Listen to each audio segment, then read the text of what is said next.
ये एक सच्ची घटना पर आधारित हमारी कहानी है। हमारा गांव एक बहुत ही खूबसूरत पहाड़ी इलाके की गोद में बसा हुआ था। इन पहाड़ों के साए में चारों तरफ बड़े बड़े पत्थरों से बने हुए घरों को ये हरियाली और भी ज्यादा खूबसूरत बना देती थी। आसपास के इलाकों को घने लंबे लंबे पेड़ों ने चारों तरफ से अपनी छत्र छाया में ले रखा था।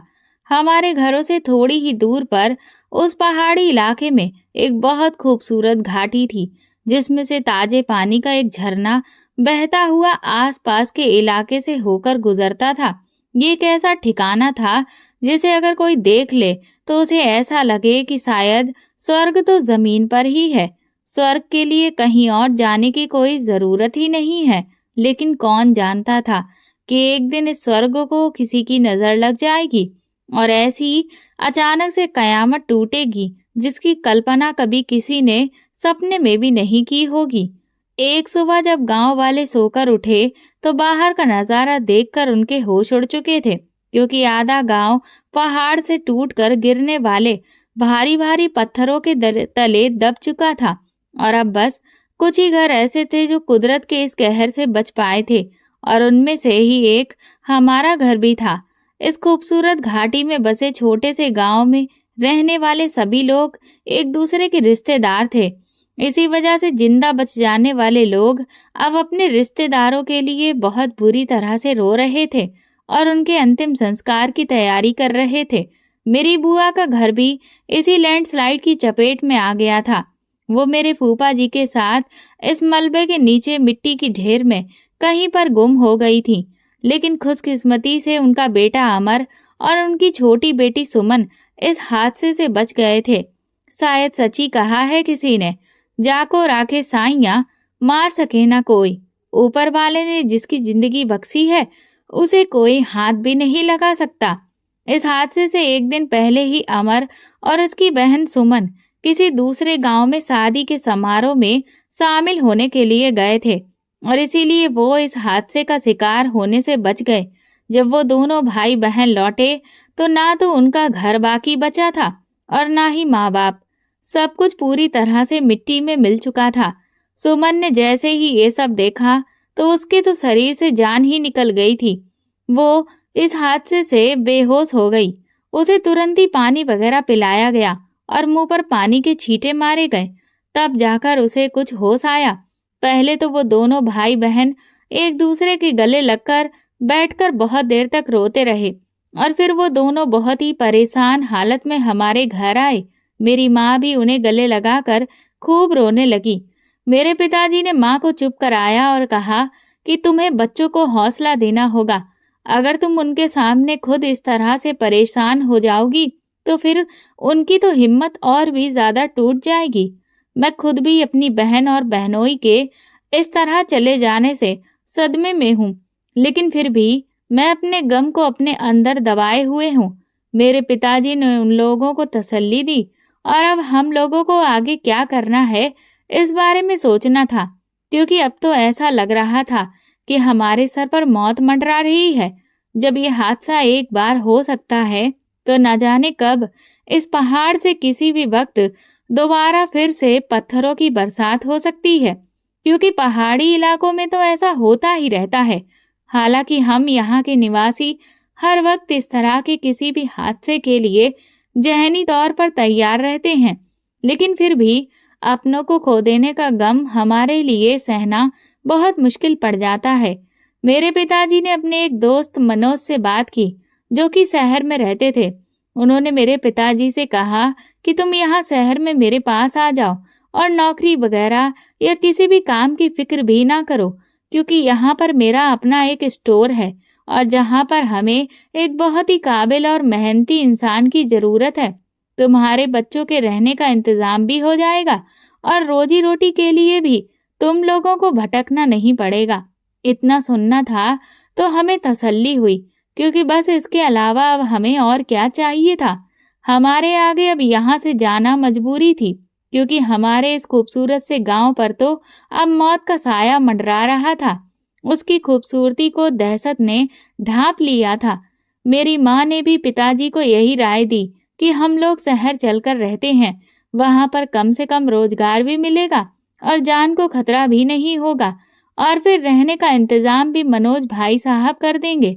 जिस शहर में वो काम करते हैं वो बहुत बड़ा शहर है। इस तरह से हमारे बच्चों को अच्छी शिक्षा हासिल करने का मौका भी मिल जाएगा।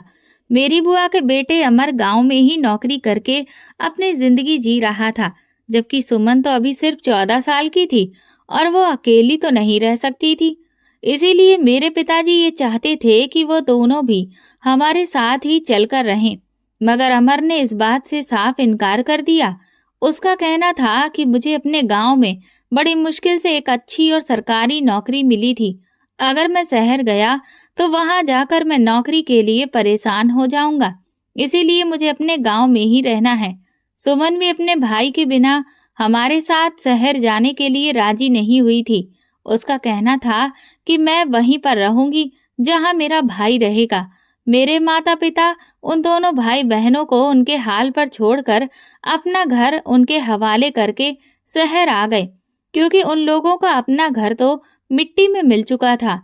अपने माँ बाप की ऐसी अचानक दर्दनाक मौत के सदमे की वजह से सुमन की हालत न जाने कितने दिन से नाजुक बनी रही थी।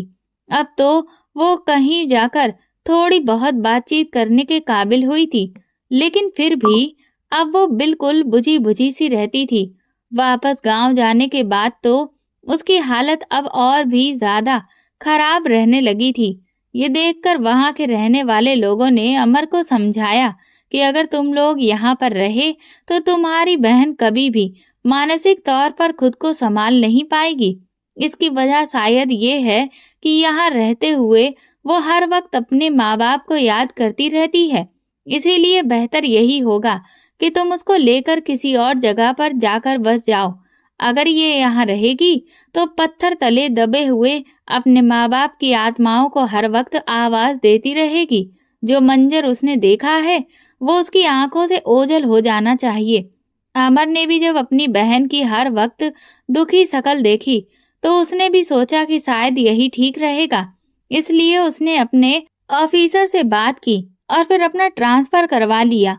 और इस तरह से फिर वो लोग अपने उस बर्बाद गांव को अलविदा कहकर एक दूसरे गांव में चले गए थे। लेकिन यहाँ भी सुमन की तन्हाई उसके साथ ही चली आई थी।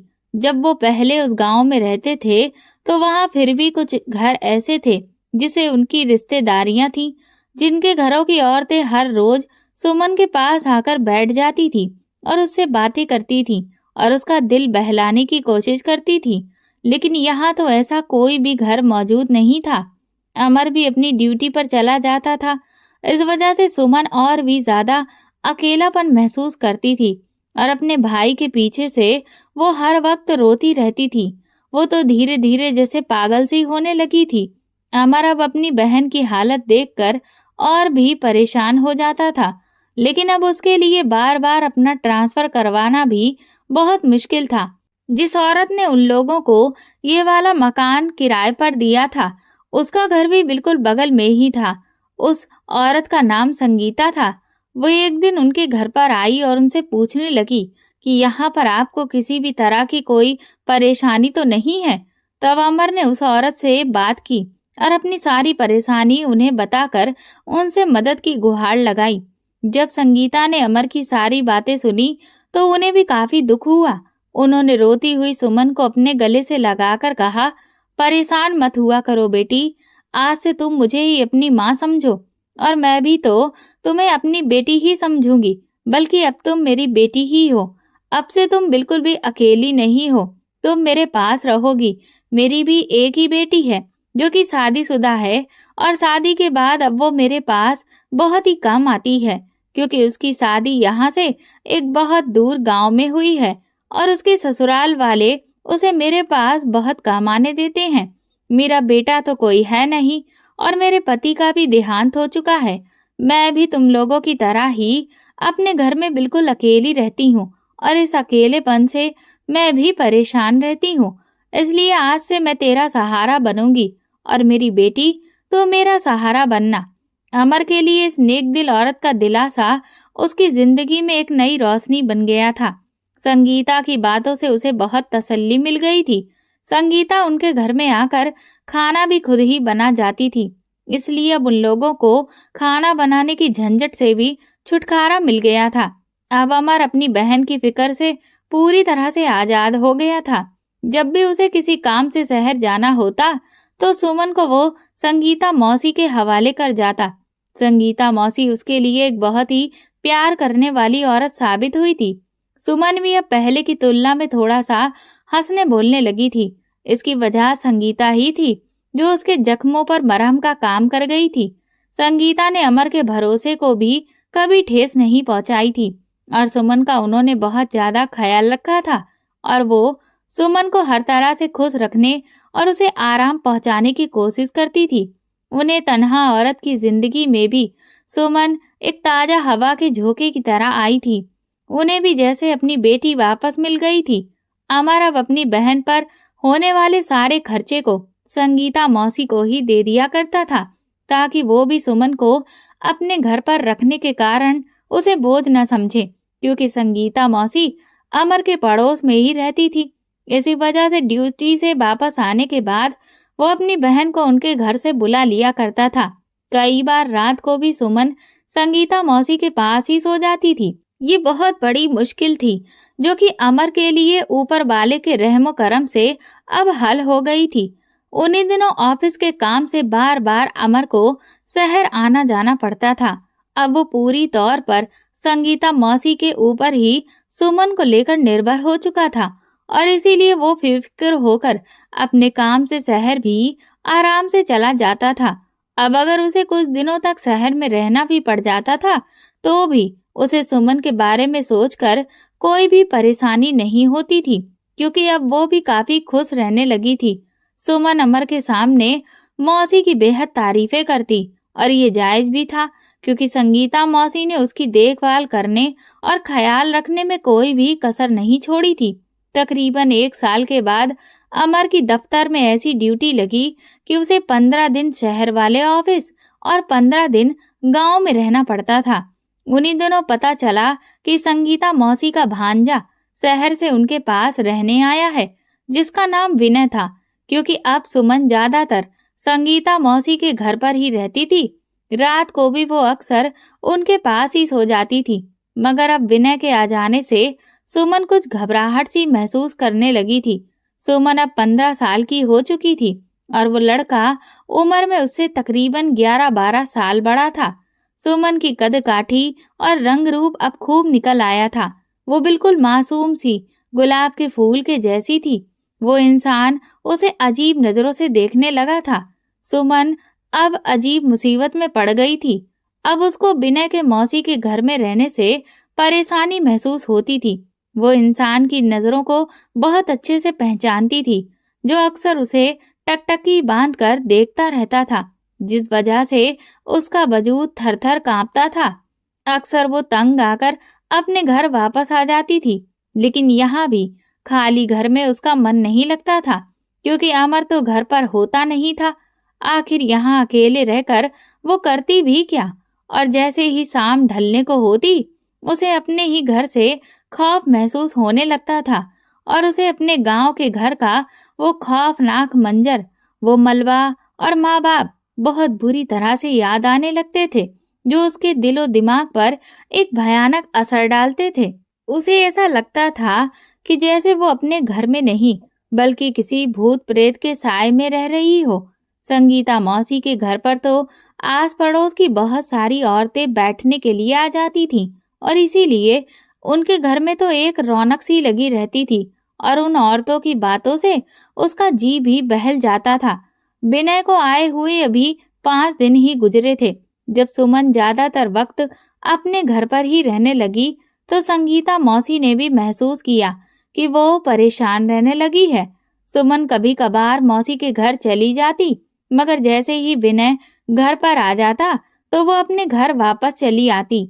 इस तरह से उसके बार बार दरवाजे से बाहर निकलने की वजह से संगीता भी परेशान थी और इसीलिए उसने अपने और अमर के घर के बीच बनी दीवार में एक खिड़की लगवा दी, ताकि सुमन को अपने घर जाने के लिए दरवाजे से बाहर गली में ना निकलना पड़े और इस तरह से वो जब भी चाहे तो खिड़की से ही उसका आना जाना आराम से हो सके। और इस तरह से संगीता मौसी को भी कुछ सुकून हो गया और सुमन को भी आसानी महसूस हुई थी। मगर यही आसानी बाद में उसके लिए एक बहुत बड़ी तबाही का कारण बन गई थी। अब विनय की गलत नजर खिड़की के उस पार भी उसके चेहरे का दीदार करने लगी थी, तो उस मासूम लड़की को इन बेचैन निगाहों ने हद से ज्यादा परेशान करना शुरू कर दिया था। जब मौसी कभी उसे अपने घर बुलाती तो वो चली जाती, और जब विनय उनके घर पर होता तो वो जैसे इधर उधर छुपने की कोशिश करती। मौसी की बातों का वो सही से जवाब भी ना दे पाती। तब वो शख्स उसके इस रवैये पर और भी ज्यादा खुद को ताकतवर महसूस करता। अब वो बहाने बहाने से उससे बात करने की कोशिश करता तो वो बेचारी सहम जाती। विनय जानता था कि वो घर पर अकेली रहती है। धीरे धीरे चुपके चुपके से विनय ने उस डरी सहमी लड़की को परेशान करना शुरू कर दिया। वो अक्सर उसके पास से गुजरते हुए कोई ऐसी बात कह देता जिससे वो घबरा जाती। सुमन ने शुरुआत में तो मौसी को विनय की शिकायत नहीं की, क्योंकि वो उनका भांजा था और उसे ये डर था कि अगर उन्होंने अपने भांजे से इस बारे में बात की तो कहीं वो पागल इंसान गुस्से में कुछ ऐसा वैसा ना कर बैठे। वो शख्स उस मासूम सी लड़की पर अपना दबदबा बिठा चुका था। वो हर बार उसे और भी ज्यादा डराने की कोशिश करता था। सुमन को बस संगीता मौसी का ही सहारा था, और अब वो अपने इस सहारे को किसी हालत में खोना नहीं चाहती थी। विनय उसे धमकी देता था कि खबरदार, जो तुमने मौसी से कुछ भी कहा, वरना मैं तुम्हारी झूठी शिकायतें उनको लगा दूंगा। वो मुझे तो कुछ भी नहीं कहेंगी, मगर फिर तुम्हारी खैर नहीं होगी। एक हफ्ते के बाद जब अमर घर वापस लौटा तो उसने महसूस किया कि उसकी बहन अब फिर से पहले जैसी गुमसुम सी रहने लगी है। उसने बहुत पूछा, मगर सुमन ने अपने भाई को कुछ भी नहीं बताया कि वो किस वजह से परेशान है। इस बात का एहसास विनय को भी था कि सुमन ज्यादा वक्त तक अपने घर पर अकेली नहीं रह सकती है, और उसका सहारा बस संगीता मौसी है। और उसे इस बात की जानकारी भी थी कि उसका भाई कुछ दिनों तक ही यहाँ पर रहकर शहर चला जाता है। अब बस वो अमर के शहर वापस जाने का इंतजार करने लगा, और जब वो वापस चला गया तो उसने पहले की तरह ही सुमन को फिर से परेशान करना शुरू कर दिया। जब विनय ने सुमन को हद से ज्यादा डरा दिया तो वो खौफ के मारे अपने ही घर में रहने लगी, और उसने संगीता मौसी के घर जाना बिल्कुल ही छोड़ दिया था। वो उनकी तरफ की जो खिड़की थी उसको भी हर वक्त कुंडी लगाए रहती थी, ताकि विनय की निगाहें उस तक पहुंच ना पाए। लेकिन जब विनय ने देखा कि सुमन संगीता मौसी के घर भी नहीं आ रही थी और खिड़की भी उसने बंद कर रखी थी, तो कोई और रास्ता न पाकर एक दिन आखिर उसने उस खिड़की की कुंडी को निकाल दिया, और अब इस खिड़की को सुमन अंदर से बंद भी नहीं कर सकती थी। सुमन जानती थी कि ये काम किसका है और उसने ऐसा क्यों किया है। अब की बार उसे बहुत ज्यादा गुस्सा आया था कि अब तो उसके सब्र की हद ही खत्म हो चुकी थी। तभी कोई भी रास्ता ना पाने के बाद उसने मौसी के घर जाकर विनय की शिकायत कर दी। मौसी ने अपने भांजे को बहुत डांटा कि आखिर तुझे इस बेसहारा मासूम सी लड़की से क्या दुश्मनी है। उन्होंने उसकी काफी बेइज्जती की। इस वजह से अब विनय ने दिल ही दिल में ठान लिया था कि अब तो ये सुमन मेरी जिद बनकर ही रहेगी, और अब उसके हाथ धोकर वो पीछे पड़ गया था। यहाँ तक कि अगर मौसी दोपहर को कभी दवाई खाकर सो जाती तो वो खिड़की के रास्ते सुमन के घर आ जाता और उसका हाथ पकड़कर उससे बदतमीजी की कोशिश करता। अब तो वो सुमन को अपने ही घर में सुकून भी नहीं लेने दे रहा था। वो उसे कहता था कि तुमने मेरी शिकायत मौसी से क्यों की है? अब तुम देख लेना कि मैं तुम्हें किसी भी हाल में नहीं छोड़ूंगा। अपनी बेइज्जती का बदला मैं तुमसे लेकर रहूंगा। अब की बार सुमन ने भी गुस्से में उसे धमकी दी कि पहले तो मैंने तुम्हारी शिकायत सिर्फ मौसी से की थी, और अब लेकिन मैं मौसी से नहीं बल्कि तुम्हारी शिकायत अपने भाई से करूंगी। आ जाने दो इस बार मेरे भाई अमर को। अब अगर दोबारा तुम इस खिड़की से मेरे घर में आए तो फिर अपना अंजाम पहले ही सोच लेना। इस बात पर वो और भी ज्यादा गुस्से में आ गया और कहने लगा कि तुम मेरी शिकायत करके तो देखो, मैं तुम्हें इस सारे मोहल्ले में बदनाम कर दूंगा। तू आखिर चीज क्या है? मेरे आगे तू मेरा कुछ भी नहीं बिगाड़ सकती। सुमन बेचारी एक मासूम, कमजोर सी लड़की थी, लिहाजा विनय की धमकी से वो डर गई।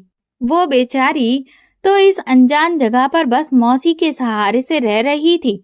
सुमन के इतने ज्यादा डर जाने की वजह से विनय की हिम्मत अब और बढ़ गई और फिर एक दिन मौका पाकर उसने सुमन के साथ वो कुछ कर दिया जो बहुत दिनों से उसके शैतानी दिमाग में चल रहा था।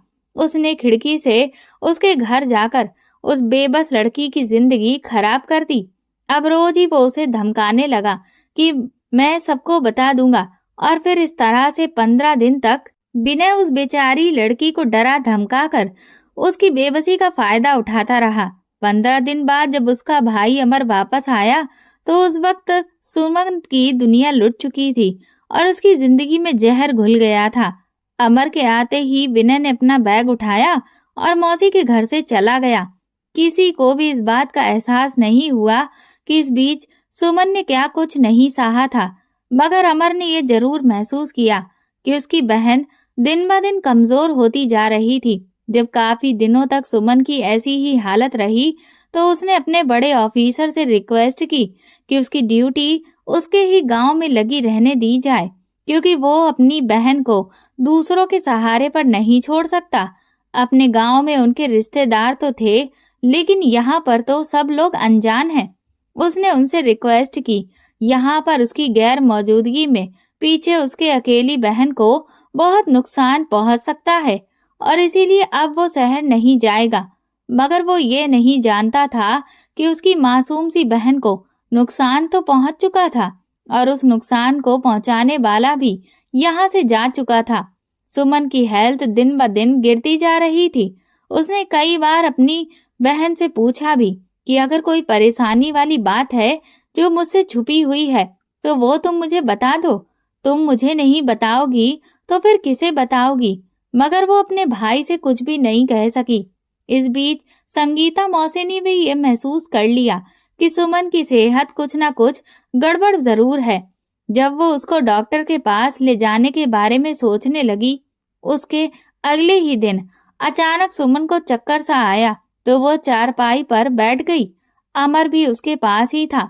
उसने तुरंत मौसी को खबर भिजवाई कि मौसी, सुमन को मैं क्लिनिक लेकर जा रहा हूँ, आप भी मेरे साथ चलिए, क्योंकि हो सकता है वहां पर किसी लेडी की भी जरूरत पड़ जाए। मौसी को सुमन की इस तरह की हालत से कुछ शक पैदा हुआ। वो कहने लगी, बेटा अमर, तुम फिक्र मत करो, मैं अपनी पड़ोसन के साथ सुमन को लेकर चली जाऊंगी और अच्छे से डॉक्टर को दिखा लाऊंगी। तुम कहाँ वहां पर बाहर खड़े होकर इतनी देर तक इंतजार करते रहोगे? क्लिनिक तो पास में ही है। इस बात पर अमर ने मौसी का शुक्रिया अदा किया और फिर मौसी सुमन को लेकर डॉक्टर के पास गई। मगर वहां डॉक्टर ने जो सच्चाई बताई उसे सुनकर तो मौसी के पैरों तले से जमीन निकल गई। डॉक्टर ने बताया कि सुमन उम्मीद से है। अब ये ऐसी बात थी कि जिसको वो अमर को बता भी नहीं सकती थी, क्योंकि उसने तो भरोसा करके अपनी 15 साल की मासूम सी बहन को उनके ही हवाले किया था।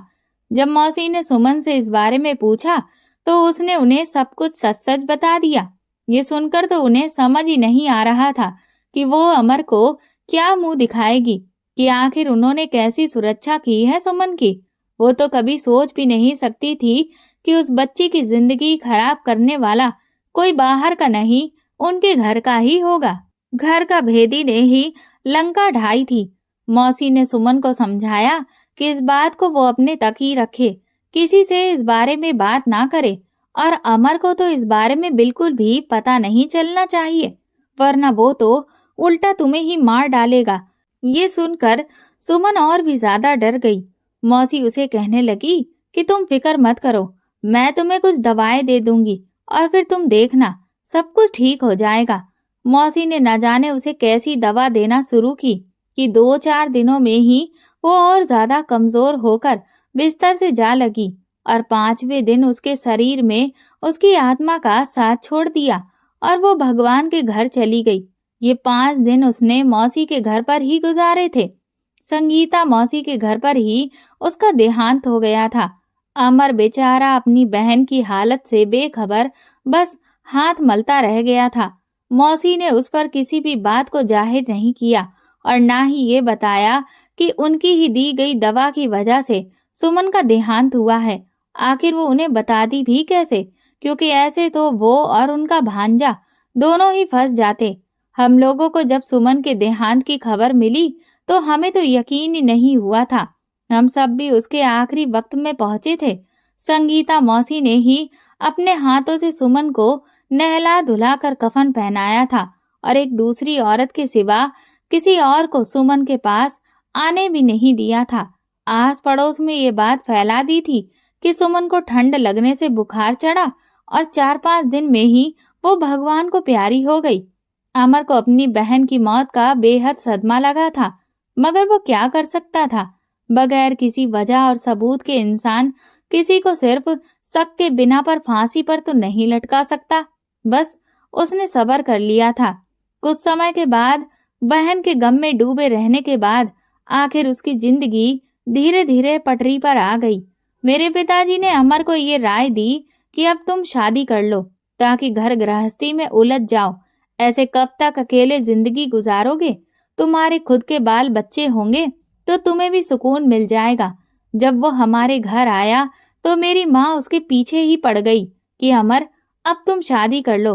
वो कहने लगा, मामी, मेरा तो कोई है नहीं जो मेरे लिए लड़की ढूंढे। अगर आप ही कोई लड़की ढूंढ दें तो ठीक है।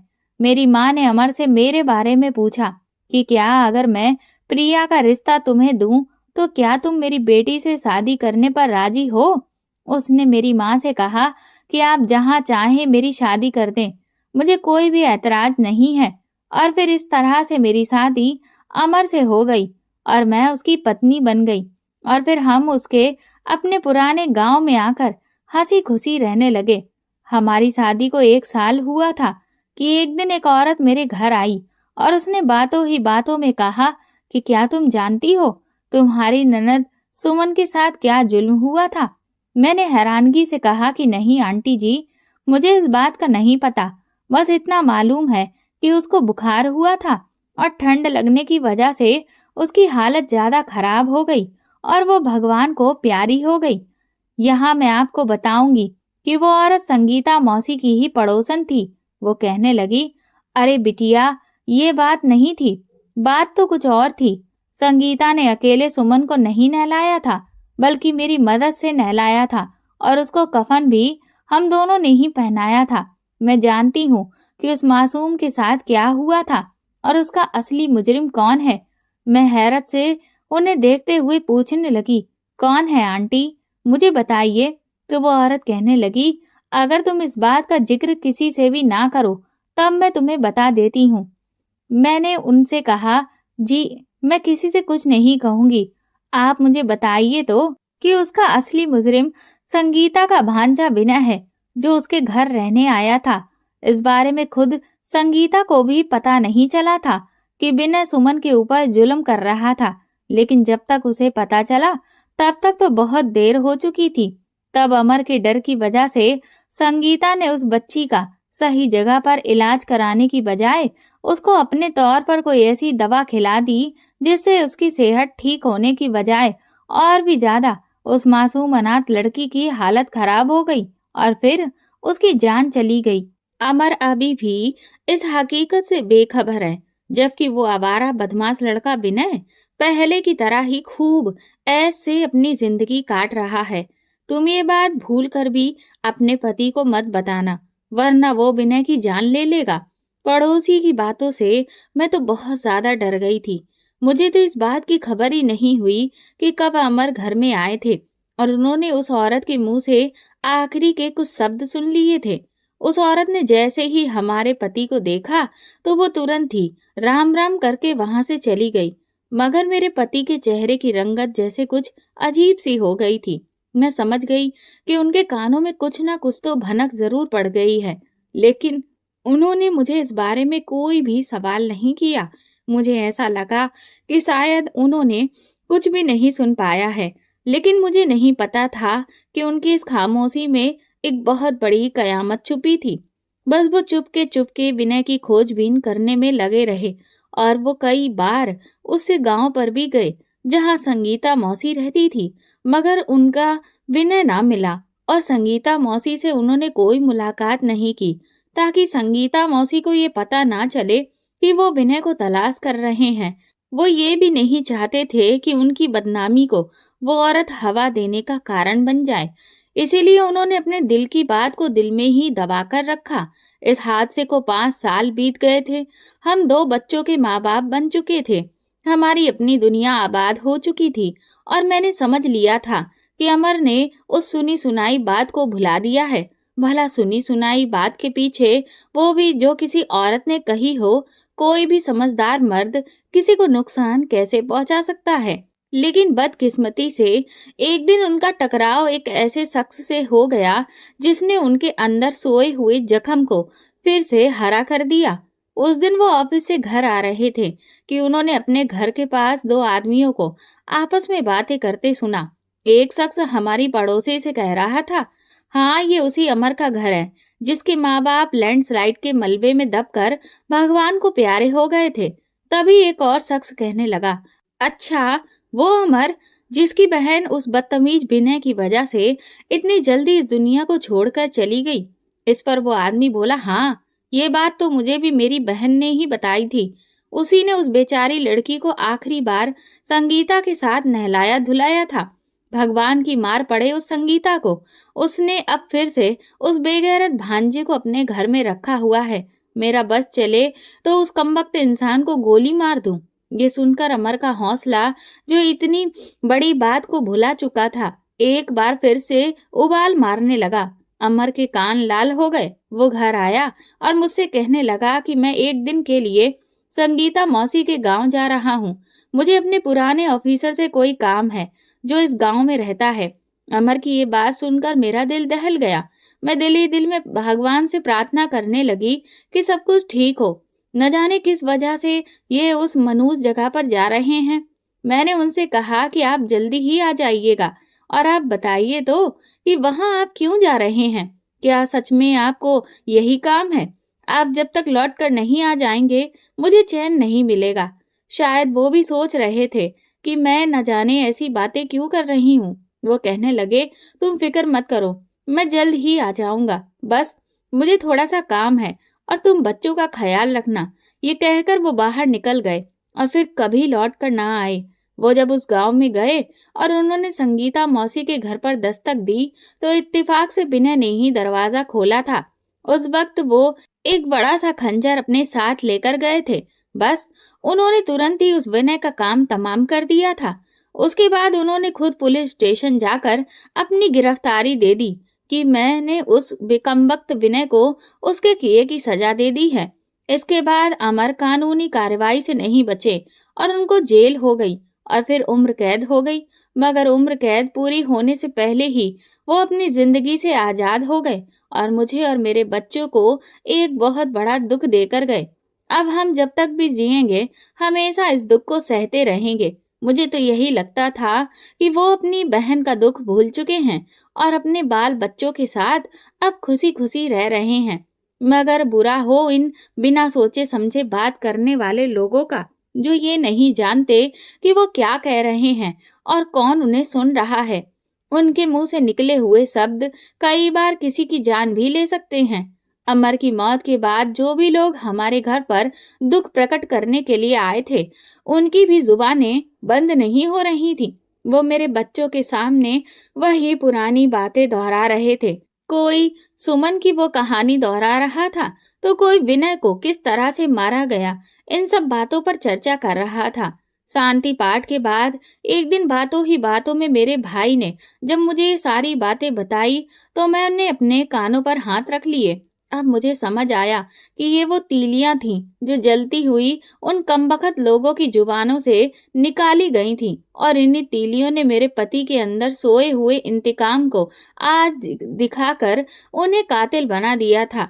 इसी वजह से उन्होंने इस पल ना तो अपने बच्चों का ख्याल किया कि वो अनाथ हो जाएंगे और ना ही मेरा। कि मैं विधवा होकर अपनी सारी जिंदगी कैसे गुजारूंगी, जो आज बहुत दिनों पहले ही ठंडी पड़ चुकी थी। ये पंचायती इंसानों ने अपने तानों से उसको दोबारा भड़का दिया। ये जज्बाती लोग कब ये सोचेंगे कि उनकी की गई बातों का अंजाम बाद में दूसरों को सारी जिंदगी भुगतना पड़ता है।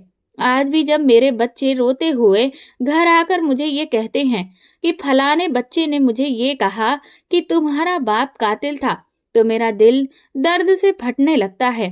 मेरा दिल जानता है कि मेरे पति किस कदर नरम दिल इंसान थे। वो तो किसी अनजान की तकलीफ को देखकर भी बहुत परेशान हो जाते थे। उन्होंने अपनी सारी जिंदगी एक अच्छा इंसान बनकर ही गुजारी थी। पहले उन्होंने अपने माता पिता को खोया और फिर अपनी बहन को। वो बुरे इंसान बिल्कुल भी नहीं थे, मगर हालात ने उनको कातिल बना दिया था। लेकिन आखिर इस सब में कसूरवार कौन था? जो असली गुनाहगार था, उसे तो एक बार में ही उसके किए की सजा मिली, लेकिन मेरे बच्चे और मैंने बिना कोई गुनाह किए भी पूरी जिंदगी सजा भुगतेंगे। दोस्तों, अगर आपको हमारी कहानी पसंद आई हो तो कमेंट करके जरूर बताएं और वीडियो को लाइक करके ज्यादा से ज्यादा शेयर करें।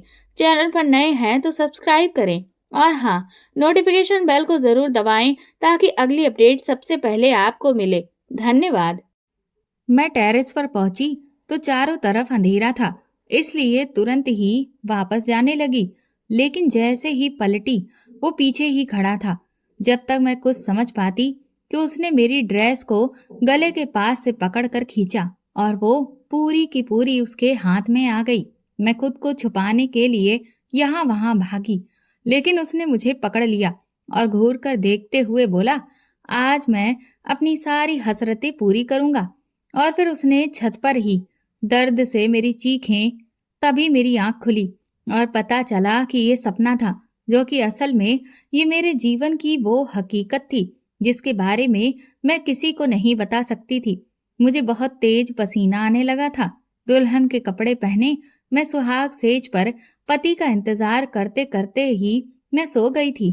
तभी मेरा पति कमरे में आया और मेरे पास बैठकर मुझसे बात करने की कोशिश करने लगा। मैं उसकी बातों का सिर्फ हाँ या ना में जवाब दे रही थी। वो धीरे धीरे मेरे करीब आने की कोशिश करने लगा और मुझे टच करने लगा। अचानक मुझे घबराहट हुई और मैं फिर से बेहोश हो गई थी, क्योंकि मेरे दिल पर अभी भी उस रात का सदमा लगा हुआ था। सुबह जब मेरी आंख खुली तो मैं दुल्हन के कपड़ों में ही मौजूद थी। जब मेरी नजर बाथरूम पर गई तो अमन अपने बाल तौलिए से साफ करते हुए बाथरूम से बाहर निकल रहे थे। अमन ने मेरी तरफ देखकर कहा, रात आप शायद बहुत थक गई थी, इसीलिए बेहोश हो गई। मैंने आपको नहीं जगाया। मैंने सोचा कि आपको सोने देता हूँ। मैंने अमन से कोई बात नहीं की थी। मैं उससे दूर दूर रहती थी।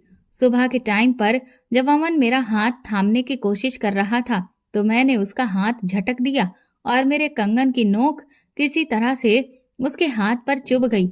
मुझे पता ही नहीं चला। मैंने कहा, अमन, सब लोग हमारा नाश्ते पर नीचे इंतजार कर रहे हैं।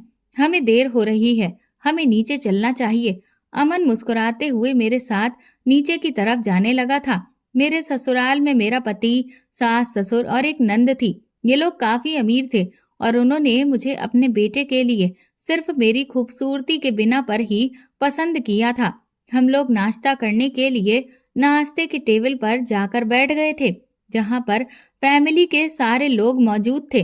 मेरी सास तो हम दोनों को एक साथ देखकर बहुत खुश हो रही थी। उन्होंने हम दोनों को ढेर सारे आशीर्वाद दिए थे। अमन बैठ चुका था। उसके बराबर में चेयर खाली थी। मैं इस खाली चेयर को घूर रही थी। तभी मेरी नंद कहने लगी, भाभी बैठ जाओ ना, भैया के बराबर में। आप किन ख्यालों में गुम हो? अपनी ननद की बात पर मैं थोड़ा सा मुस्कुरा दी थी और फिर बैठ गई। उदासी मेरे चेहरे पर साफ नजर आ रही थी। तभी अचानक अमन ने अपने जूस का गिलास खत्म करते ही कहा, मम्मी, मैं ऑफिस के लिए निकल रहा हूँ। मेरी सास कहने लगी कि अभी तुम्हें ऑफिस जाने की जरूरत नहीं है। अभी तुम्हारी शादी को एक दिन भी नहीं हुआ और तुम ऑफिस जाने की बातें कर रहे हो। आज तुम दोनों पति पत्नी कहीं घूम कर आना। मेरे ससुर ने भी अमन से यही कहा था। अपने पेरेंट्स की बात मानते हुए अमन डाइनिंग टेबल पर दोबारा से बैठ गया था। अमन मेरी सास से बातें ही कर रहा था कि अचानक मेरी ननद की नजर अमन के हाथ पर लगे हुए जख्म पर चली गई। मैं भी गुमसुम सी होकर चाय पी रही थी। उसने कहा कि भैया, ये आपके हाथ पर क्या हो गया है? अमन ने घबरा कर और मुस्कुराते हुए मुझे देखा और कहने लगा कि कुछ नहीं, बस एक जंगली बिल्ली ने पंजा मार दिया था, उसी का निशान है। मेरी नंद मुस्कुराने लगी और कहने लगी, भैया अभी तो शुरुआत है, आगे आगे देखो क्या होता है। अमन की बात सुनकर बड़ी मुश्किल से मैंने अपनी चाय का घूंट लिया था। मुझे ऐसा लगता था जैसे मेरा रिश्ता मजबूरी में अमन के साथ जुड़ा हुआ है, लेकिन अब इस रिश्ते को खुशी खुशी निभाना तो था। मेरी सास ने कहा कि बेटा, नाश्ता करने के बाद तुम अच्छी तरह से तैयार हो जाना और तुम दोनों खूब एंजॉय करके आना। अमन मुझे लॉन्ग ड्राइव पर ले गया था। सारे रास्ते मैंने उससे कोई बात नहीं की थी। अमन मुझसे बात करने की कोशिश कर रहा था, लेकिन मैंने पलटकर उसे कोई भी जवाब नहीं दिया था। मेरा ये सुलूक अमन को पसंद नहीं आया था, मगर वो कर क्या सकता था। वो चुपचाप मेरी बेरुखी को सहता रहा, क्योंकि उसके पास इसके सिवा कोई दूसरा ऑप्शन भी नहीं था। अमन ने मुझे काफी हंसाने की कोशिश की, मगर मेरे चेहरे पर मुस्कुराहट ही नहीं आ रही थी। मुझे ऐसा लग रहा था जैसे मैं अपनी फैमिली से अलग हो गई हूँ। मुझे इस बात का दुख है, इसीलिए मुझे खुश करने के लिए वो मुझे मेरे मायके लेकर चला गया, लेकिन वहां पर भी मेरी हालत ऐसी ही थी। फिर रात के वक्त जब हम लोग घर वापस आ गए, मैं अपने कमरे में आते ही कपड़े चेंज करने के बाद सोने के लिए लेट गई थी। मैंने अमन से कोई भी बात नहीं की थी, वो भी सोने के लिए लेट गया था। अगले दिन वो वापस ऑफिस चला गया और जब ऑफिस से वो वापस घर आया तो मेरे लिए फूलों का गुलदस्ता लेकर आया था, जो कि बहुत खूबसूरत फूल थे। मुझे फूल बहुत पसंद थे। फूल देखकर मेरे होठों पर मुस्कान आ गई थी, लेकिन जैसे ही मैंने अमन के चेहरे की तरफ देखा तो वो भी मुझे खुश होता हुआ देखकर खुश होने लगा।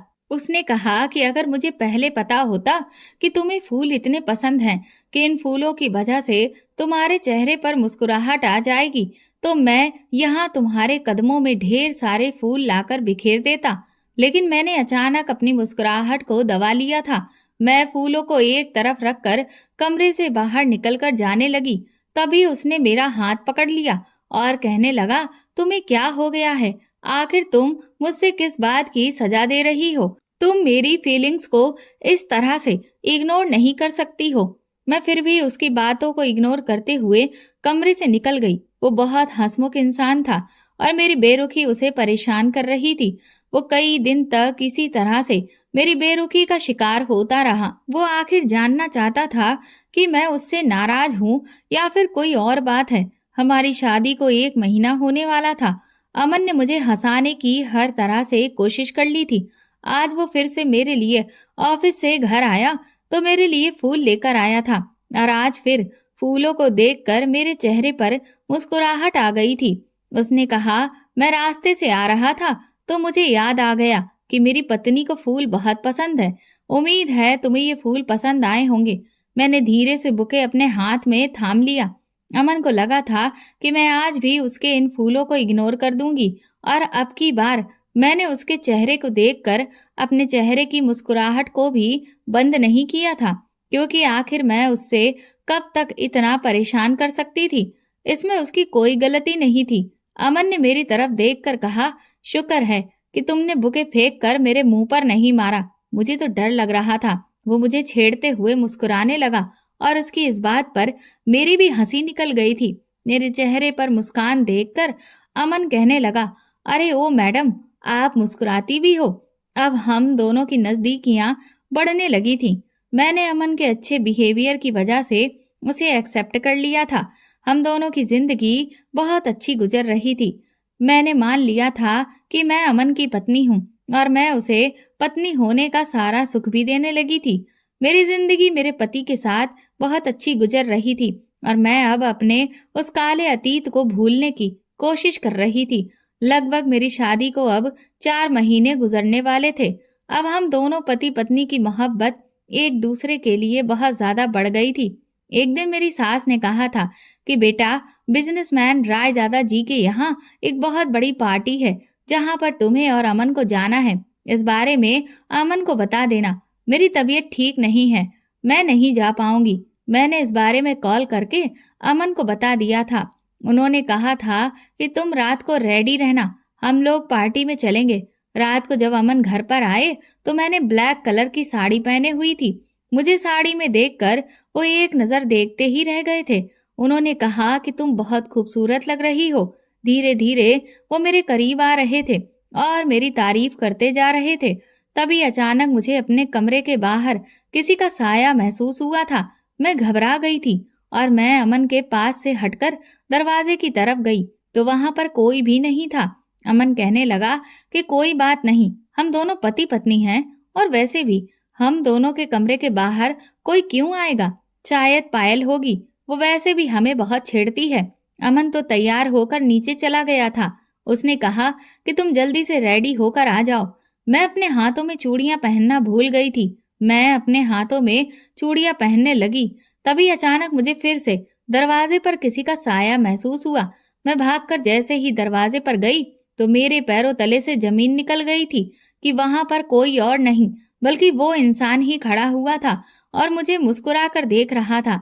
उसको इस घर में देखकर मेरे होश उड़ गए थे। मैंने उससे कहा कि तुम यहाँ पर क्या कर रहे हो? वो मुझे देखकर कहने लगा, बड़ी खूबसूरत लग रही हो जाने मन। मैंने झट से उसका गिरेबान पकड़ लिया और कहा कि क्या करने आए हो तुम यहाँ? निकल जाओ यहाँ से, मुझे तुम्हारी शक्ल भी नहीं देखनी। तुम बहुत बुरे इंसान हो। वो कहने लगा कि मैं जानता हूँ मैंने तुम्हारा दिल दुखाया है, लेकिन मैं यहाँ से नहीं निकल सकता। ये मेरा घर है। अमन मेरा बड़ा भाई है। बस मैं कुछ दिनों के लिए लंदन चला गया था और मुझे पता था कि तुम्हारी शादी मेरे भाई के साथ हो रही है। उसके मुंह से ये बात सुनकर तो मुझे उस पर बहुत गुस्सा आया था। मैं थप्पड़ मारने के लिए अपना हाथ आगे बढ़ाने वाली थी कि अचानक अमन की आवाज आई, कहाँ रह गई हो मान्यता? जल्दी आओ, हमें लेट हो रहा है। मैंने अपना हाथ वहीं पर रोक दिया था और मैं पलटकर नीचे चली गई थी। वह आदमी भी मेरे पीछे पीछे आ गया था। मेरी सास ने मुझे उससे इंट्रोड्यूस करवाया। उन्होंने कहा कि मान्यता, इससे मिलो, ये मेरा छोटा बेटा अजय है। ये तुम्हारी शादी पर नहीं आ पाया था, इसको लंदन में एक जरूरी काम आ गया था। अजय सबके सामने कहने लगा, मम्मी, भाभी तो बहुत खूबसूरत है, मुझे भी बिल्कुल उनके जैसी ही पत्नी चाहिए। उसकी ऐसी शातिर नजरें और उसका शातिर चेहरा मुझे बहुत बुरा लग रहा था। अमन के साथ मैं पार्टी में चली गई थी, लेकिन मेरा ध्यान बार बार अजय पर जा रहा था। मैं खोई खोई सी थी और मुझे इस तरह से परेशान देखकर अमन बार बार सवाल कर रहे थे कि तुम्हें क्या हो गया है? अगर तुम्हारी तबीयत ठीक नहीं है तो हम घर चलते हैं। मैंने अमन से कहा कि हाँ, हम लोग घर ही चलते हैं, मेरी तबीयत ठीक नहीं है। और फिर हम लोग घर पर आ गए थे। इसी तरह से कुछ दिन गुजर गए थे। अजय इस घर में ही रह रहा था। मैं अजय से कोई बात नहीं करती थी, पर मुझे डर था कि वो कहीं अमन को हम दोनों के बारे में ना बता दे। अगर ऐसा हो गया तो मेरी सारी जिंदगी बर्बाद हो जाएगी। मैं अमन से प्यार करने लगी थी और शायद उससे अच्छा इंसान मुझे इस दुनिया में कभी नहीं मिल सकता था। अमन ने एक दिन मुझसे सवाल किया कि तुम किस बात से परेशान हो और तुम खोई खोई क्यों रहती हो? मैंने उसका हाथ थाम लिया और कहने लगी कि मेरी परेशानी की वजह आप हो। मेरी बात सुनकर वो हैरान रह गए थे। वो कहने लगे, आखिर मैंने तुम्हें क्या परेशानी दी है? तुम बताओ कि मेरी वजह से तुम क्यों परेशान हो मान्यता? मैंने कहा, प्लीज आप मुझसे वादा करो कि आप कभी भी मुझे नहीं छोड़ोगे। मैं आपसे बहुत प्यार करती हूँ। जिंदगी के किसी भी मोड़ पर आप मेरा साथ नहीं छोड़ोगे और हमेशा मुझ पर भरोसा करोगे। अमन मेरी बात पर हंसने लगा और कहने लगा, बस इतनी बात पर तुम परेशान हो रही हो? अरे पगली, मैं तुमसे वादा करता हूँ कि मैं तुम्हें कभी नहीं छोड़ूंगा और हमेशा तुम्हारा साथ दूंगा। अमन की बात सुनकर मेरे दिल को थोड़ी तसल्ली हो गई थी, क्योंकि अजय बहुत ही घटिया इंसान था। वो कब क्या कर दे उसका कोई भरोसा नहीं था। अमन तो सुबह ऑफिस चले जाते थे, लेकिन मैंने नोटिस किया था कि अजय मेरे करीब आने की कोशिश कर रहा था। वो मुझसे बात करना चाहता था, लेकिन मैं इस घर के किसी भी मेंबर के दिल में ये शक नहीं डालना चाहती थी कि अजय और मेरे बीच पहले क्या हो चुका था।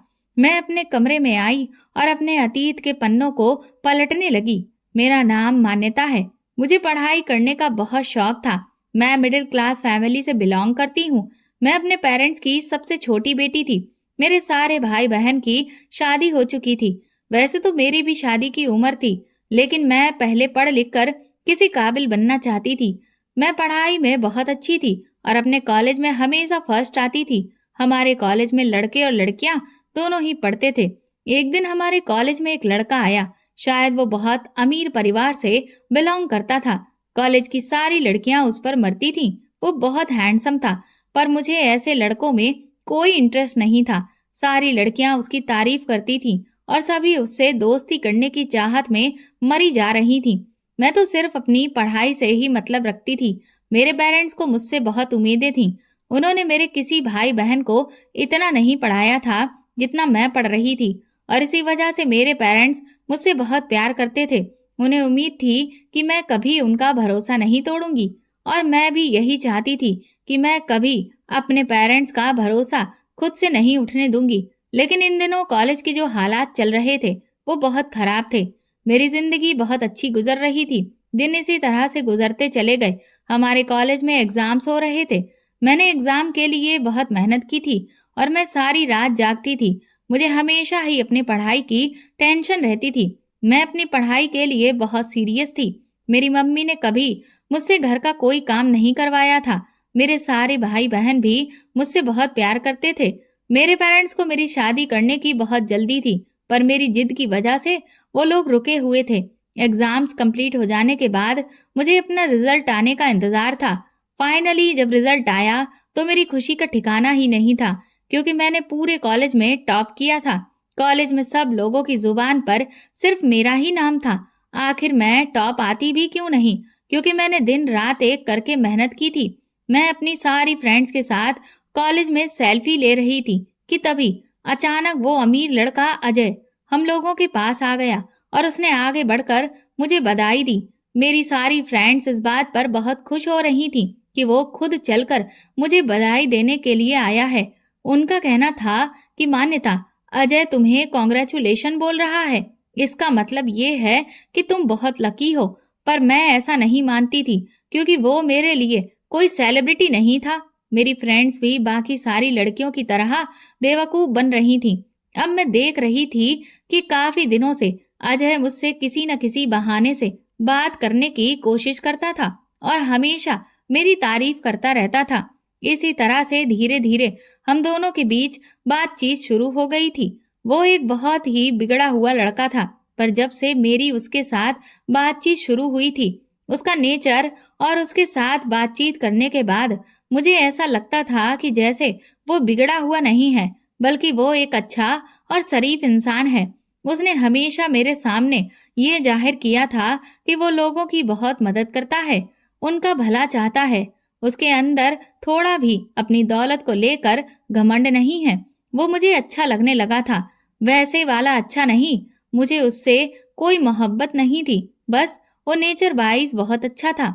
जैसे मैंने उसके बारे में सुना था, ये जैसा मैंने उसको समझा था, वो बिल्कुल भी वैसा नहीं था। धीरे धीरे हम लोगों के बीच फ्रेंडशिप बढ़ने लगी थी। आज जब मेरे साथ बातचीत करता था तो वो मुझे बहुत हंसाता था।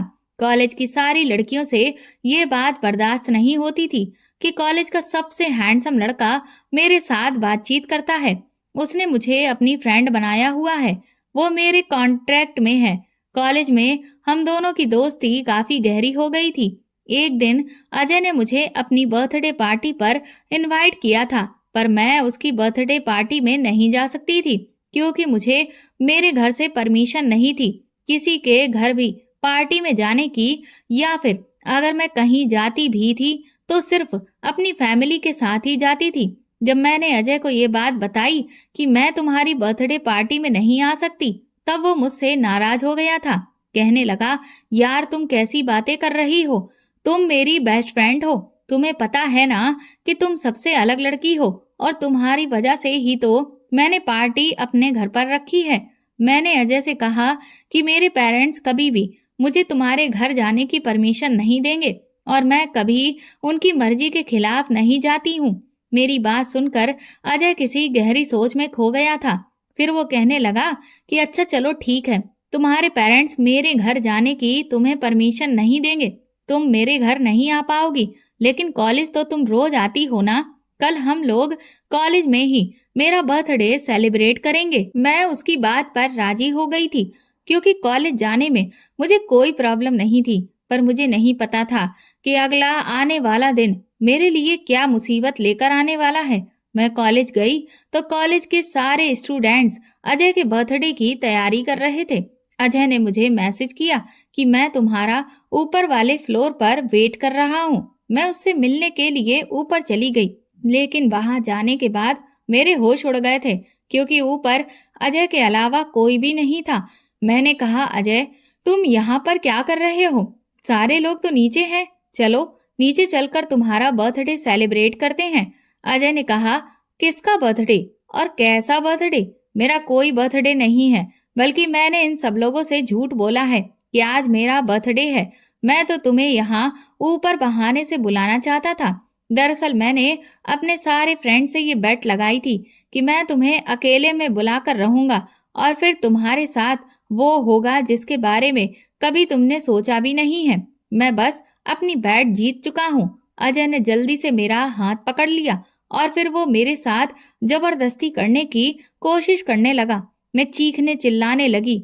मेरी कुछ भी समझ में नहीं आ रहा था कि मैं क्या करूं, क्योंकि अजय ने मुझे बहुत मजबूती से पकड़ा हुआ था। मुझे उस पर बहुत गुस्सा आ रहा था कि वो कितना घटिया इंसान है। अचानक ही मुझे याद आ गया कि जब आपके पास कोई ऐसी सिचुएशन आ जाए कि आपके पास कोई रास्ता ना रहे, तब आपको क्या करना चाहिए। दरअसल मैंने कराटे में मास्टर्स किया हुआ था। मैंने अजय की एक जोरदार लात मारी और वो दूर जा गिरा था।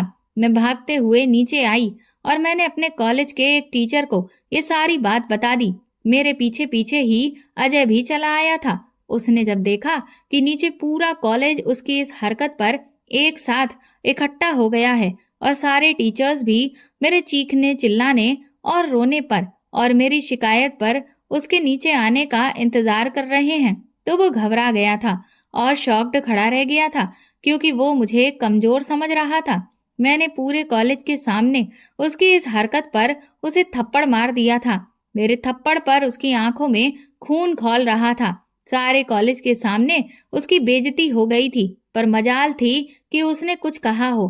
कॉलेज के पूरे स्टाफ ने उसे इतनी बातें सुनाई थी कि वो शर्मिंदा होकर और नजरें झुकाकर सबकी बातों को सुनता रहा। यहाँ तक कि उसने पूरे कॉलेज के सामने अपने दोनों हाथ मेरे सामने जोड़कर मुझसे माफी भी मांगी थी। उसे अपनी गलती का एहसास हो गया था, इसीलिए मैंने भी उसे पूरे कॉलेज के सामने माफ कर दिया और टीचर्स को भी कह दिया था कि मेरे लिए इतना ही काफी है कि इसे अपनी गलती का एहसास हो गया, इसीलिए आप लोग भी इसे माफ कर दीजिए। इस तरह से ये मैटर सॉल्व हो गया था।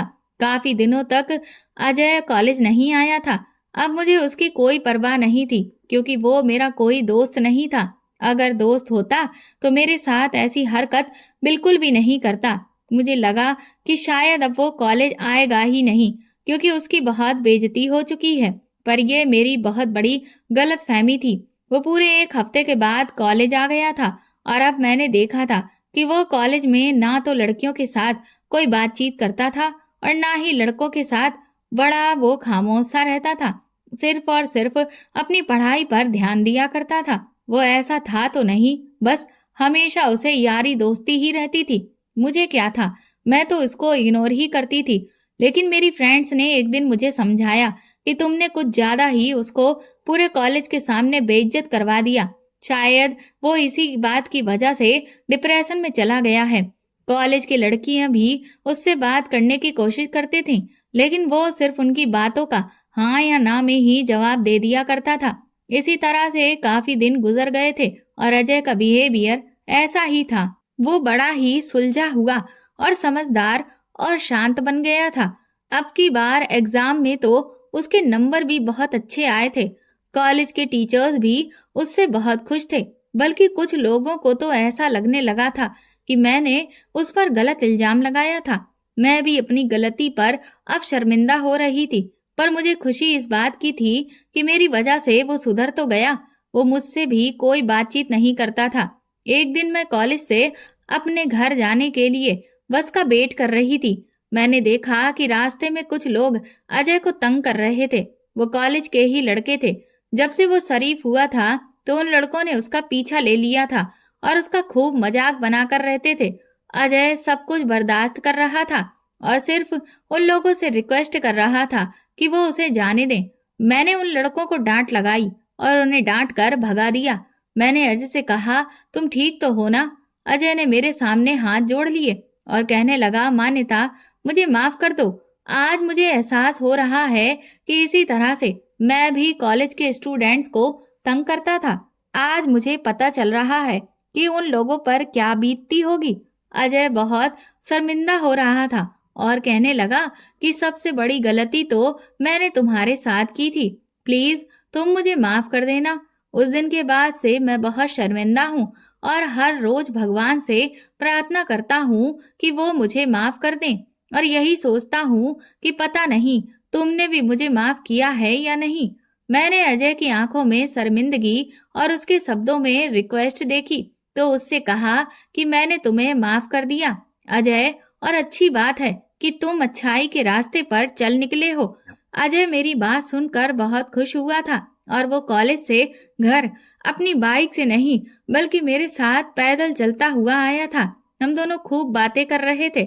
मुझे खुशी हुई थी कि उसके इस तरह से बिहेव करने से अब जब मैं उससे बात करती वो तभी मुझसे बात किया करता था और अब की बार तो वो मुझसे नजरें मिलाकर नहीं बल्कि नजरें झुकाकर बातें करता था और मुझसे थोड़ी दूरी पर ही खड़ा होता था। उसकी इन हरकतों की वजह से मैंने उससे दोबारा से फ्रेंडशिप कर ली थी, क्योंकि अब की बार उसकी फ्रेंडशिप में छिचोरापन नहीं था। उसे देखकर ऐसा लगता था कि वो बहुत संस्कारी फैमिली से बिलोंग करता है। अब सब कुछ ठीक चल रहा था।